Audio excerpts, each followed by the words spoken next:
Miss करू नका, कारण SSC बोर्ड एक्झाम मध्ये या टाईपचा क्वेश्चन 4 मार्क्स साठी हमखास विचारला जातो.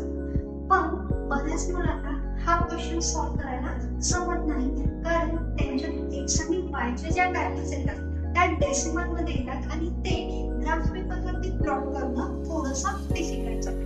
तर यासाठी आज आपण एक ट्रिक घेऊन आलेलो आहे. चला तर बघूया शॉर्ट ट्रिक काय. तर यासाठी फर्स्ट जे इक्वेशन दिलेलं आहे आपल्याला ते इक्वेशन ऍज इट इज आपण लिहून घेतलं आणि त्यानंतर ते आपण या फॉर्म मध्ये रिड्यूस केलं, जिथे आपण काय केलेलं आहे x ची व्हॅल्यू डिफाइन केलेली आहे इन टर्म्स ऑफ y. आता यानंतर फक्त आपल्याला y ची फर्स्ट व्हॅल्यू डिसाइड करायची.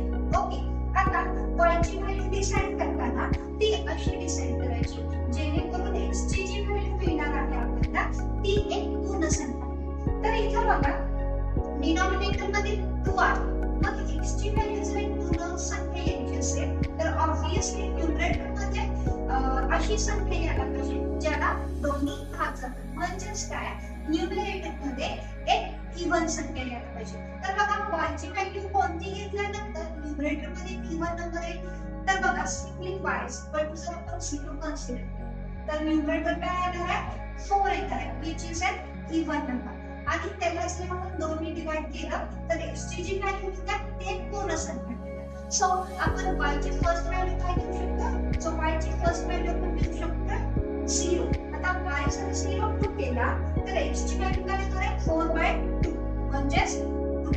ओके, आता y ची फर्स्ट व्हॅल्यू फाइंड केल्यानंतर y च्या पुढच्या व्हॅल्यूज फाइंड करण्यासाठी आपल्याला जास्त मेहनत करण्याची गरज नाहीये. त्याच्यासाठी आपल्याकडे एक शॉर्ट ट्रिक आहे.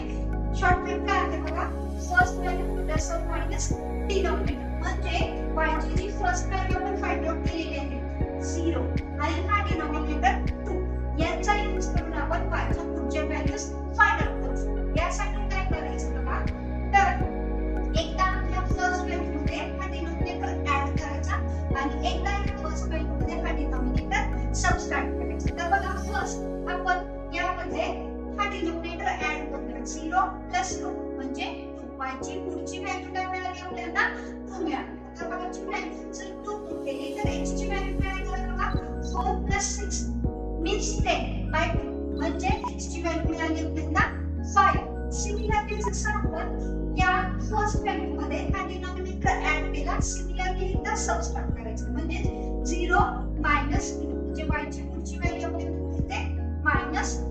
आता y ची व्हॅल्यू -2 जर इथं आपण पुट केले तर x ची व्हॅल्यू काय येते बघा 4 6 मीन्स -2/2 म्हणजे -1.